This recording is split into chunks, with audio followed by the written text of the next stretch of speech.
My life before GC, it was kind of, I always felt that I was religious, or I felt that I had a relationship with Jesus, but it was always at a distance, and I always had a distorted vision or idea of Jesus because my father, he was always overly religious, but on the opposite side of that, he had an alcoholism problem. So growing up, my home life was really turbulent, and it was just confusing how somebody could really love Jesus so much, but on the other end of it, do so many bad things that hurt their family.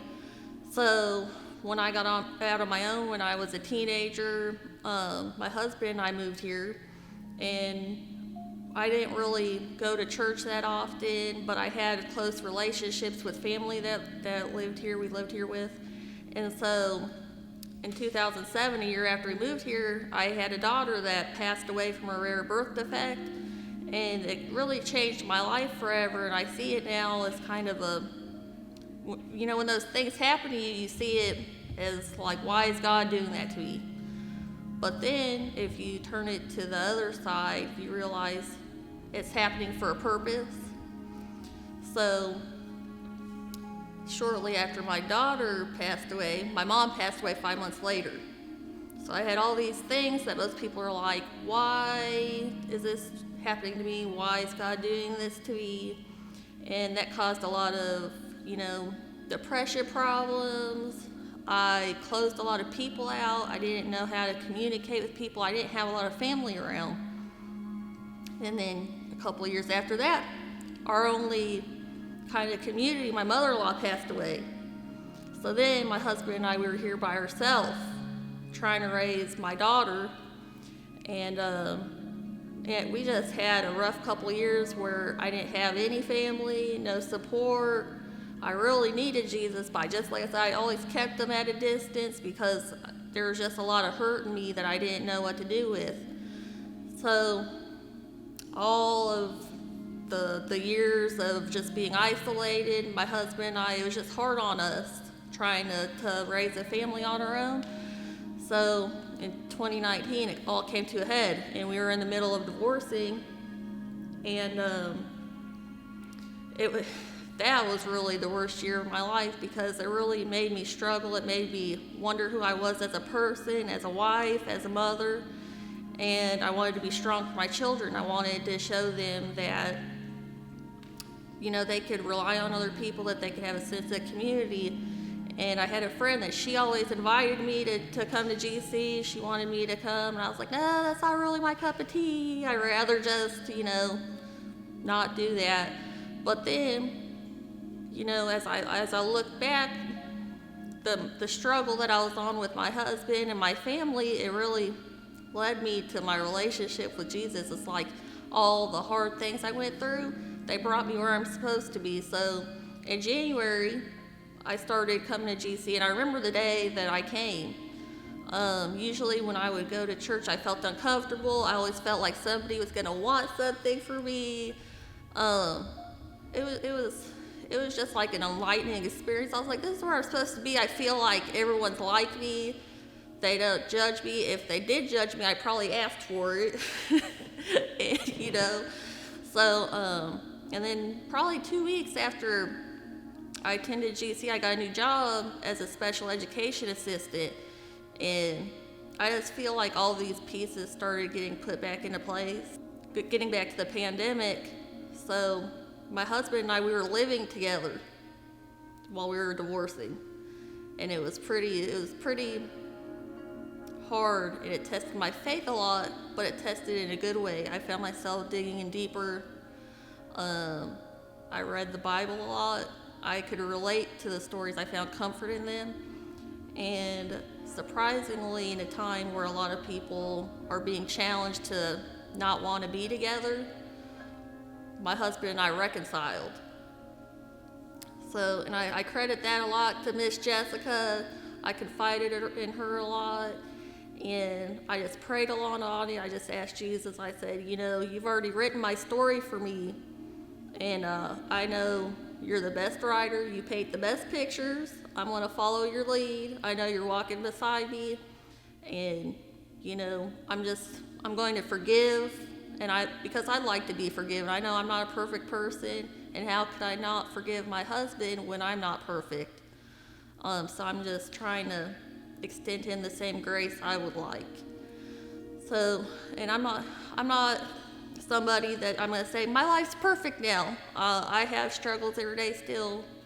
I fight with the enemy every day on stuff. I have to tell him to get out. He's not welcome. Never welcome at my house.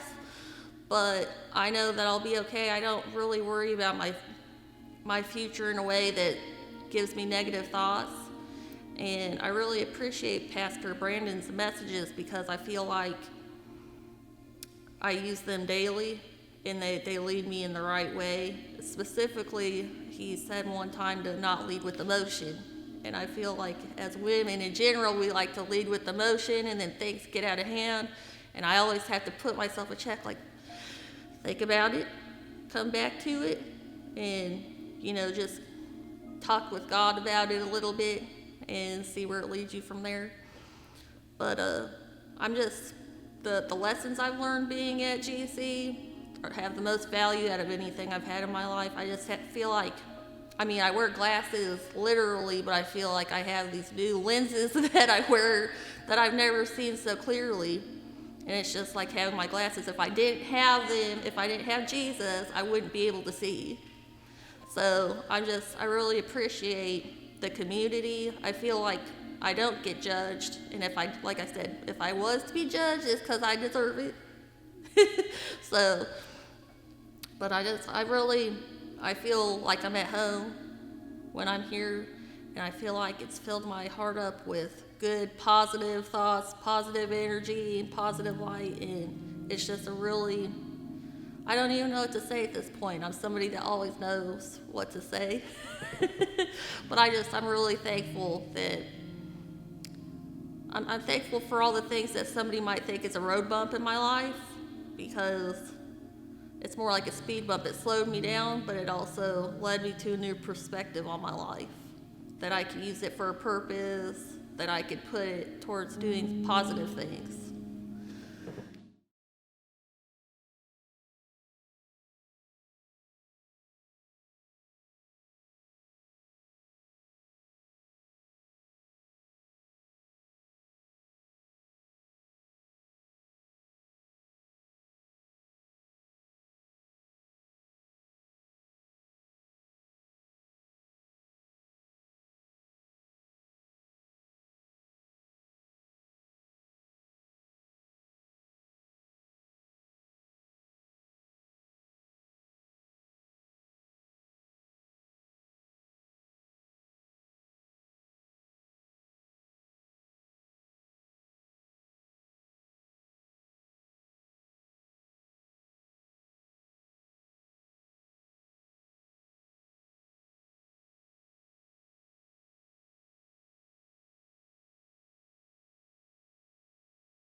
Um, and I just feel like going back to where my daughter passed away, she had a rare birth defect, and I think when I think about it, I get really emotional because I feel like the purpose in that was to make me better serve special needs children. Because when I look at them, I just feel overcome with love. Like I just feel like they're perfectly imperfect. I think people that are considered normal are we're the ones like we don't love like they do, you know. So I get overwhelmed thinking about that. So That's really good. okay. Yeah, that's really good. My last question would just simply be like, what would you tell a first time guest like coming here to GC?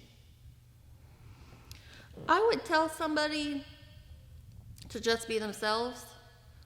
That they really, a lot of people worry, like I said, judgment. People think that they're going to come in here and have all these expectations.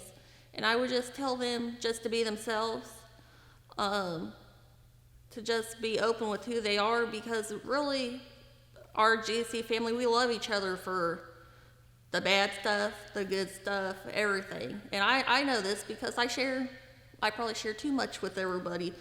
But I feel like if you don't share, then you don't help others. And I would just tell them, to just do everything in their own time and just to be comfortable and just let Jesus fill your heart as quickly as you want him to or as little. But as long as you get there, it's all about, getting there one day. So hey, that's good. Like, yeah, that's good. Yeah, that's it. So the only thing we're gonna do now is like to help transition like the questions that I Yeah. asked you. Like, I'm just gonna have Ronald just like take B-roll footage of you. Okay. So if you don't mind, just like looking to this main camera. Okay. There's that. And then let's do a smiling one. How about that? Yeah, yeah, yeah, yeah. Yeah, Like I like here that. or over there. I'm over here. Yeah, yeah. Okay.